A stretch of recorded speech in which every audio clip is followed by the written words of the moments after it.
如果我有漏尿嘅問題，有乜嘢運動可以幫到手㗎？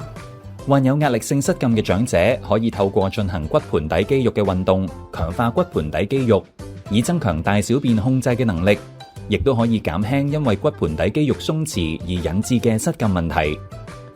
骨盆底肌肉係由多層嘅肌肉組成，形成筒肌狀，由恥骨伸展至底骨，作用係用嚟承托膀胱、子宮同埋直腸。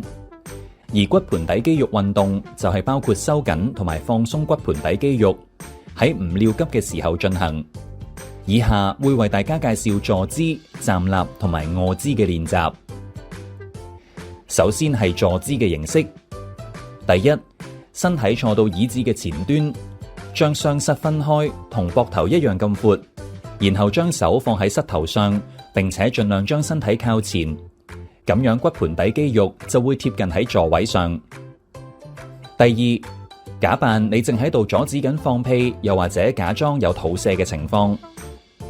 第三，收緊陰部同埋肛門嘅肌肉，然後將骨盆底肌肉提升離開椅子，出聲數大概5至10秒。2、3、4、5、6、7、8、9、10，然後休息10秒。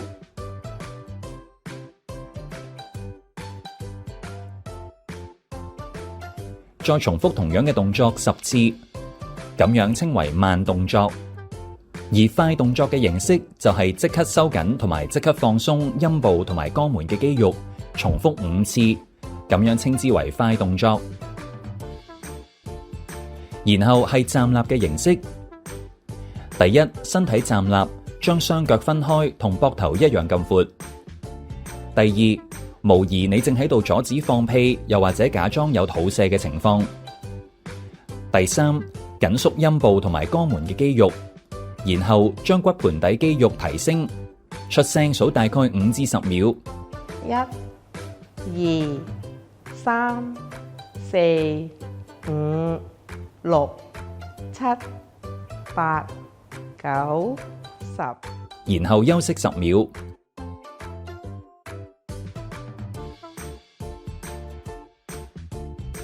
再重複同樣嘅動作10次，咁樣稱之為慢動作。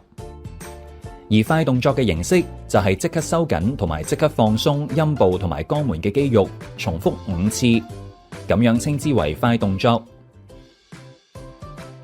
第三種係臥姿嘅形式。第一，仰臥，屈曲雙膝，將雙腳微微張開。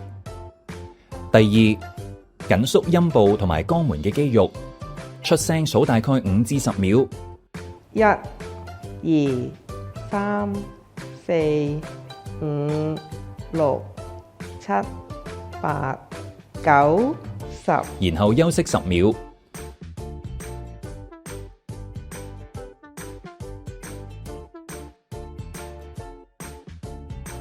如是者重複10次，咁樣稱之為慢動作。而快動作嘅形式就係即刻收緊同埋即刻放鬆陰部同埋肛門嘅肌肉，重複5次，咁樣叫做快動作。無論邊一個姿勢，做完慢動作同埋快動作，就完成一次骨盆底肌肉運動。建議每日最少3次。大家做骨盆底肌肉運動嘅時候，要保持正常嘅呼吸，唔好閉氣先至係正確㗎。